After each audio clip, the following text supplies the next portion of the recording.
Substance theory, or substance attribute theory, is an ontological theory about objecthood, positing that a substance is distinct from its properties. A thing in itself is a property bearer that must be distinguished from the properties it bears. Substance is a key concept in ontology and metaphysics, which may be classified into monist, dualist, or pluralist varieties according to how many substances or individuals are said to populate, furnish, or exist in the world. According to monistic views, such as those of Stoicism and Spinoza, there is only one substance, pneuma or God, respectively. These modes of thinking are sometimes associated with the idea of immanence. Dualism sees the world as being composed of two fundamental substances, for example, the Cartesian substance dualism of mind and matter. Pluralist philosophies include Plato's theory of forms and Aristotle's hylomorphic categories.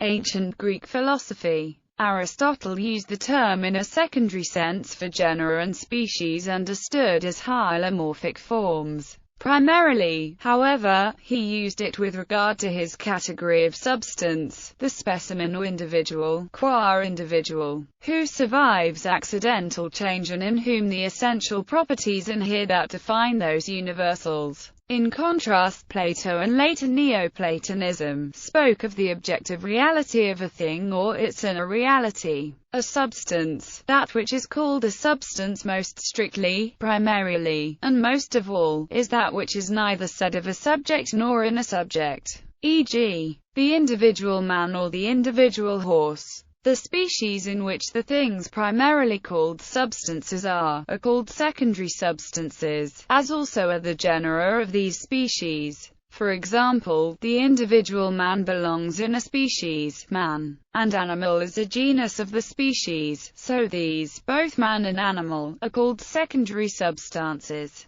Aristotle, Categories 2a 13. In Chapter 6 of the Physics, Aristotle argues that any change must be analyzed in reference to the property of an invariant subject as it was before the change and thereafter. Thus, in his hylomorphic account, a change, matter serves as a relative substratum of transformation, i.e., of changing form. In the Categories, properties are predicated only of substance, but in Chapter 7 of the Physics, Aristotle discusses substances coming to be and passing away in their unqualified sense, wherein a primary substance is generated from a material substratum by having gained the essential property that formally defines a substance of that kind. However, because an essential property remains invariant during an accidental change in form, by identifying the substance with its formal essence, substance may thereby serve as the relative subject matter or property bearer of change in a qualified sense. Neither the bare particulars nor property bundles of modern theory have their antecedent in Aristotle, according to whom all matter exists in some form. There is no prime matter or pure elements, there is always a mixture, a ratio weighing the four potential combinations of primary and secondary properties and analyzed into discrete one-step and two-step abstract transmutations between the elements. However, according to Aristotle's theology, a form of invariant form exists without matter, beyond the cosmos, powerless and oblivious, in the eternal substance of the unmoved movers.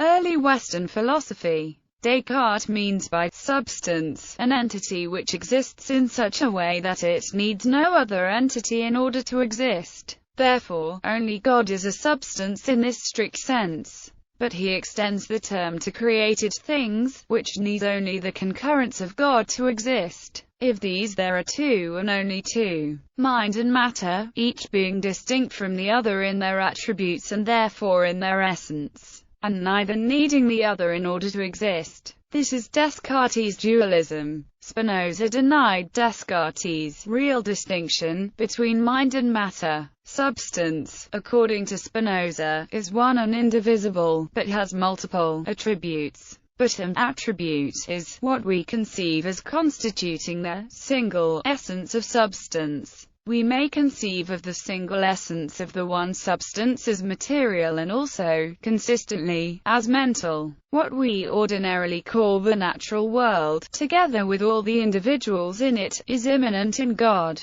Hence the famous phrase Deus sive natura. Locke defined substance as follows: the idea that we have, to which we give the general name substance, being nothing but the supposed but unknown support of those qualities we find existing, which we imagine cannot subsist sine re substanti, without something to support them. We call that support substantia, which, according to the true import of the word, is, in plain English, standing under or upholding. John Locke, An Essay Concerning Human Understanding, Book 2, Chapter 23, of Our Complex Ideas of Substances, Criticisms of the Concept of Substance. The idea of substance was famously critiqued by David Hume, who held that since substance cannot be perceived, it should not be assumed to exist. But the claim that substance cannot be perceived is neither clear nor obvious, and neither is the implication obvious. Friedrich Nietzsche and, after him, Martin Heidegger, Michel Foucault and Gilles Deleuze also rejected the notion of substance, and in the same movement the concept of subject contained with the framework of Platonic idealism. For this reason, all this is anti-humanism, and Foucault's statements were criticized by Jürgen Habermas and others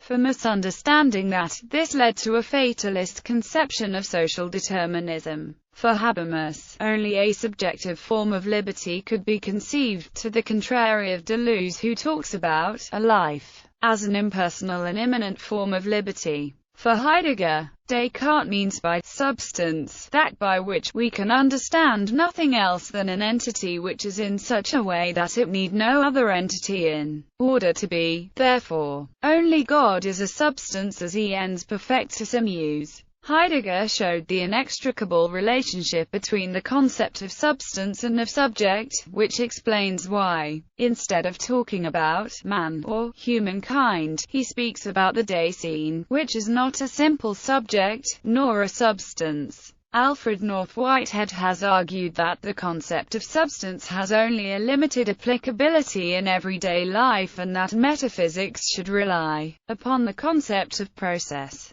Roman Catholic theologian Karl Rahner, as part of his critique of transubstantiation, rejected substance theory and instead proposed the doctrine of transfinalization, which he felt was more attuned to modern philosophy. However, this doctrine was rejected by Pope Paul VI in his encyclical Mysterium Fidei, Irreducible Concepts. Two irreducible concepts encountered in substance theory are the bare particular and inherence. Bare particular in substance theory, a bare particular of an object is the element without which the object would not exist, that is, its substance, which exists independently from its properties, even if it is impossible for it to lack properties entirely. It is bare, because it is considered without its properties, in particular, because it is not abstract. The properties that the substance has are said to inhere in the substance. Inherence, another primitive concept in substance theory, is the inherence of properties within a substance. For example, in the sentence, "The apple is red," substance theory says that red inheres in the apple. Substance theory takes the meaning of an apple having the property of redness to be understood, and likewise that of a property's inherence in substance, which is similar to, but not identical with, being part of the substance. The inverse relation is participation. Thus, in the example above, just as red inheres in the apple, so the apple participates in red. Arguments supporting the theory. Two common arguments supporting substance theory are the argument from grammar and the argument from conception. Argument from grammar. The argument from grammar uses traditional grammar to support substance theory. For example, the sentence, "Snow is white," contains a grammatical subject, snow, and the predicate, is white, thereby asserting snow is white. The argument holds that it makes no grammatical sense to speak of whiteness, disembodied, without asserting that snow or something else is white. Meaningful assertions are formed by virtue of a grammatical subject, of which properties may be predicated, and in substance theory,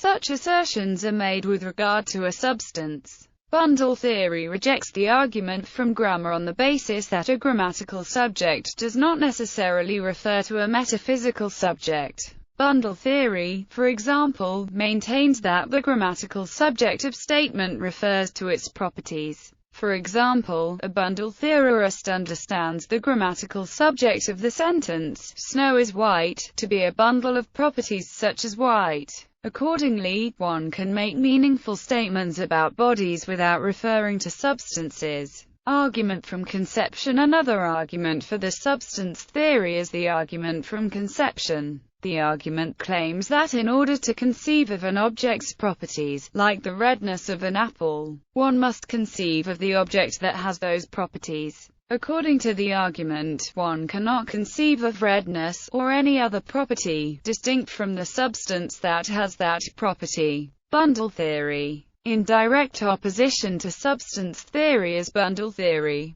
whose most basic premise is that all concrete particulars are merely constructions or bundles of attributes or qualitative properties. Necessarily, for any concrete entity, if for any entity is a constituent of, then is an attribute.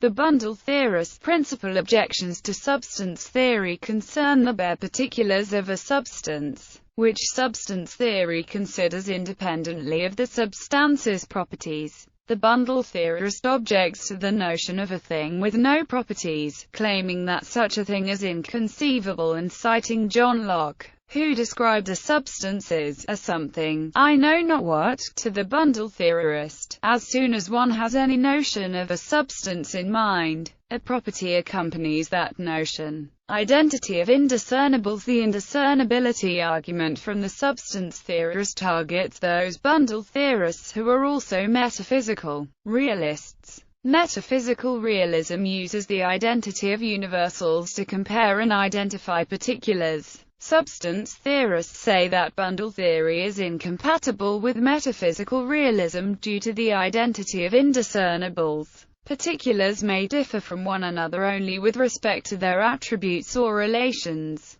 The substance theorist's indiscernibility argument against the metaphysically realistic bundle theorist states that numerically different concrete particulars are discernible from the self-same concrete particular only by virtue of qualitatively different attributes. Necessarily, for any complex objects, and, if for any entity, is a constituent of if and only if is a constituentive, then is numerically identical with. The indiscernibility argument points out that if bundle theory and discernible concrete particulars theory explain the relationship between attributes, then the identity of indiscernibles theory must also be true. Necessarily, for any concrete objects, and, if for any attribute, phi is an attribute of if and only if phi is an attribute of, then is numerically identical with. The indiscernibles argument then asserts that the identity of indiscernibles is violated, for example, by identical sheets of paper. All of their qualitative properties are the same, and thus, the argument claims, bundle theory and metaphysical realism cannot both be correct. However, bundle theory combined with trope theory avoids the indiscernibles argument because each attribute is a trope if can only be held by only one concrete particular. The argument does not consider whether position should be considered an attribute or relation. It is after all through the differing positions that we in practice differentiate between otherwise identical pieces of paper. Stoicism. The Stoics rejected the idea that incorporeal beings inhere in matter, as taught by Plato.